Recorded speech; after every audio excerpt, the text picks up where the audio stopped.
magandang hapon. Ako si Lieutenant Colonel Flores, Commanding Officer ng 63rd Infantry Innovator Battalion. Na-assign kami dito last July from Sulu to help out na pag-push papunta dito sa main battle area. So, ang isa sa mga naging challenge ng batalyon is paano ma-cross itong open area na to. Dito kami nagkaroon ng malaking problema pala dahil dito yung parang 10 meters or 15 meters na span ng street o ng daanan, kinocross yun more or less 1 week. So dito naging puzzle ito sa amin kung paano siya makross. Fortunately, naibigay siya sa batalyon namin. So the burden or the challenge of crossing itong open space was given to us. So ang ginawa namin dito, nagplano kami together with the company commanders kung paano ma-execute, ma-cross itong open space at makapagkaroon kami ng battle position dito sa unahan. Gusto sabihin, makagain tayo ng foothold para nang sa ganon, yung other units can follow on and then continue the push towards the NBA. So ito, naging palaisipan siya. So ang ginawa namin nga sa una is gusto naming mag-build ng tunnel sa ilalim. But probably hindi siya pwede dahil nga malambot.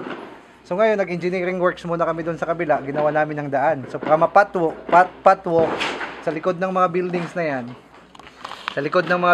yan, ginawa natin together with the engineers. Nagkaroon tayo ng engineering works dyan, ng earthwork hanggang nagkaroon ng daan. Hanggang doon lang sa building na yon. So doon natin pinark yung mga tangke. So ito naman, kung makikita nyo, itong kwan ang tawag nga namin dito it shows the Filipino courage and determination. Kasi itong 60 meters na wall na to, ginawa ito habang ini-snipe kami. So fortunately, na-cross ito ng tropa at na-sandbag siya. Ito, isa sa mga company commanders na gumawa niyan.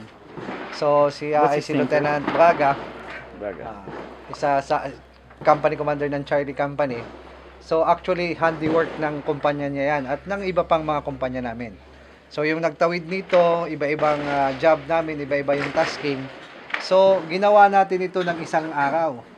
Ang ating kasing timeline dyan, dapat magawa itong parang connect na to para masuportahan yung tropa na kumuha nitong building na to.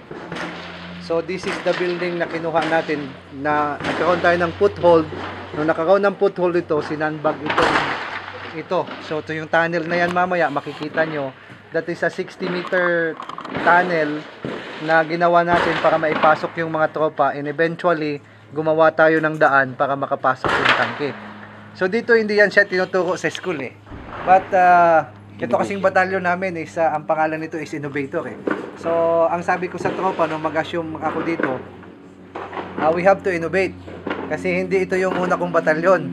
I was taken out of Sulu from the 32nd Infantry Battalion. Napunta ako dito at nagkaroon ako ng pagkakataon manilbihan as battalion commander nila.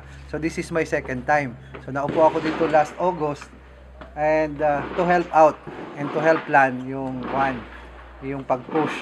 Nagkataon naman na yung inabutan ko dito, karamihan ay kasama ko sa Ranger kasi dati akong galing sa regiment. So it's a blessing na yung mga nakasama dito is kasama ko din dati sa former unit ko. So parang it's a reunion in the battle zone.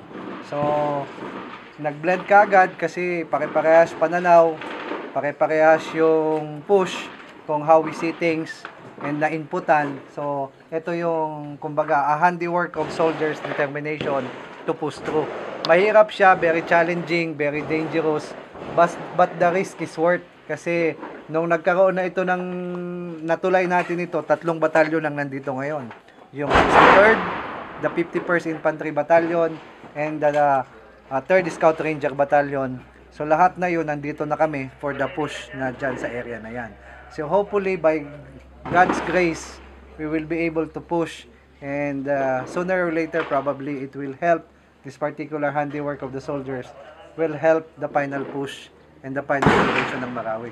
So yun lang, we stand proud sa Filipino people for this probably give an opportunity for us to serve in this very trying moments of our country. So, yun lang ang masabi ko, and we are proud that we are here, and we will continue to push, and with the grace of God, we will prevail. God.